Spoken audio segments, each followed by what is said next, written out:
क्या सच की एक चिंगारी पूरे रिश्तों की दुनिया को राख बना सकती है? हर खुशी की हर वजह से हमने अपने बेटे को खो दिया। ये दर्द भरी सच्चाई जब हवेली की ऊंची दीवारों से टकराकर गूंजती है तो जैसे हवा भी कुछ पल के लिए ठहर जाती है। उस घर में कदम रखते ही किसी को भी महसूस हो सकता था कि यहाँ कभी खुशियाँ रहती थीं, लेकिन अब वहाँ सिर्फ अधूरी हंसी और बुझी हुई उम्मीदों की परछाइयाँ भटकती हैं। हीर जब उस शाम हवेली की लंबी बालकनी में खड़ी थी तो उसकी आंखें दूर अंधेरे में जरूर थीं, मगर दिमाग में एक ही नाम घूम रहा था, गुलाब।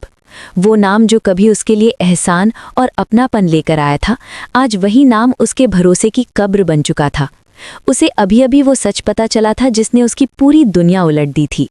उसे और अर्जुन को बदनाम करने के पीछे किसी और का नहीं बल्कि गुलाब का ही हाथ था। ये जानकर हीर के भीतर जैसे कोई चीज टूट कर बिखर गई। उसकी उंगलियां रेलिंग पर कस गई, सांसें भारी हो गई और दिल में एक ही सवाल गूंजने लगा, आखिर क्यों? जिस औरत की जान बचाने के लिए उसने अपनी परवाह तक नहीं की, वही उसकी जिंदगी को बर्बाद करने में क्यों लगी हुई थी? उस पल हीर को पहली बार एहसास हुआ कि कभी-कभी इंसान की सबसे बड़ी गलती किसी पर जरूरत से ज्यादा भरोसा करना होती है। हवेली के अंदर से आती धीमी आवाजें, बर्तनों की खनक और दूर से आती दादी की कड़क आवाज, सब कुछ सामान्य था। लेकिन हीर जानती थी कि ये शांति सिर्फ तूफान से पहले की खामोशी है, क्योंकि गुलाब अभी रुकी नहीं थी। वो तो अभी अपनी सबसे खतरनाक चाल चलने वाली थी। अगले ही दिन कॉलेज का माहौल ऊपर से बिल्कुल सामान्य दिखाई दे रहा था। स्टूडेंट्स अपनी अपनी तैयारियों में लगे थे, दीवारों पर रंगीन चार्ट्स लग रहे थे और गलियारों में हलचल थी। इसी भीड़ में गुलाब अपने चेहरे पर वही मीठी मुस्कान लिए हीर और अर्जुन के पास पहुंची। उसकी आवाज में इतनी सादगी और अपनापन था कि अगर कोई उसके इरादों से अनजान हो तो कभी शक ही ना करे। उसने बहुत सहज अंदाज में कहा कि स्टोर रूम में कुछ सजावट ठीक करनी है और दोनों जाकर देख लें। हीर के मन में एक पल को हल्की सी शंका जरूर उठी, लेकिन अगले ही पल उसने उसे झटक दिया। शायद वो जरूरत से ज्यादा सोच रही थी। अर्जुन भी बिना किसी शक के उसके साथ स्टोर रूम की ओर बढ़ गया। कमरे के अंदर हल्की सी धूल की गंध थी, ऊपर पुरानी लकड़ी का टूल रखा था और पास ही रंग की बाल्टियां रखी थी।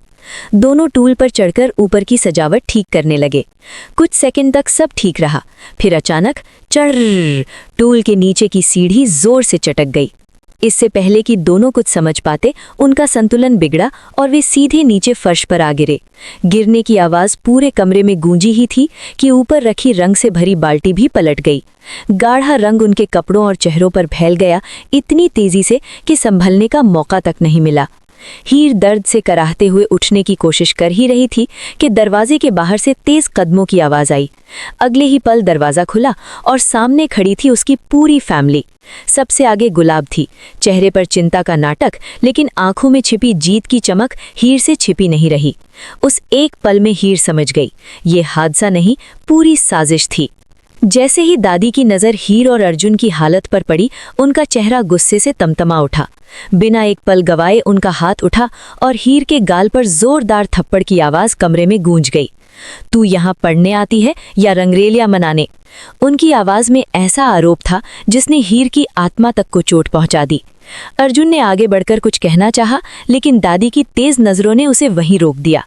कमरे में खड़े हर शख्स की आंखों में शक था, तिरस्कार था, और यही वो पल था जिसका गुलाब इंतजार कर रही थी। दूसरी तरफ नवाब का गुस्सा भी अब खुलकर सामने आने लगा था। उसे जैसे पहले से ही इस रिश्ते पर शक था और अब ये दृश्य देखकर उसका भरोसा पूरी तरह टूट गया। उसने सख्त आवाज में हीर को अर्जुन से दूर रहने और रिश्ता खत्म करने को कहा, लेकिन हीर के कदम जड़ हो गए। उसकी आंखों में दर्द था, मगर फैसले में अजीब सी मजबूती भी थी। वजह अर्जुन नहीं था, वजह थी टीना। वही टीना जो पिछले कुछ समय से बार बार अपनी जान लेने की कोशिश कर रही थी। हर बार जब हीर उससे दूरी बनाने का सोचती, टीना की कमजोर हालत उसके सामने आ खड़ी होती। वो जानती थी कि अगर उसने अचानक रिश्ता तोड़ा तो टीना फिर कोई खतरनाक कदम उठा सकती है। ये सोचकर हीर का दिल कांप जाता। विडंबना ये थी कि जिस लड़की को हीर की जरा भी परवाह नहीं, उसी की खातिर हीर अपनी खुशियां कुर्बान करने को तैयार थी। ये लड़ाई अब सिर्फ प्यार की नहीं रह गई थी, ये जिम्मेदारी, अपराध बोध और बलिदान की जंग बन चुकी थी। मगर हीर को ये नहीं पता था कि असली तूफान अभी बाकी है। उस रात हवेली के पिछवाड़े में अंधेरा कुछ ज्यादा ही गहरा था। पेड़ों की परछाइयां जमीन पर अजीब आकृतियां बना रही थी और हवा में बेचैनी घुली हुई थी। हीर ने आखिर हिम्मत जुटाकर गुलाब का सामना किया। उसकी आवाज हल्की कांप जरूर रही थी, लेकिन आंखों में अब डर की जगह सवाल था, सीधा और तीखा। इतनी नफरत क्यों? बस इतना सुनना था कि गुलाब के चेहरे की सारी मिठास पिघल गई। उसकी आंखें सख्त हो गईं और होठों पर कड़वी मुस्कान उभर आई। वो धीमे लेकिन जहर भरे लहजे में बोली, तुम्हारी वजह से मेरा घर टूटा, मेरा बेटा मुझसे दूर हुआ और मेरा पति मेरी नहीं सुनता।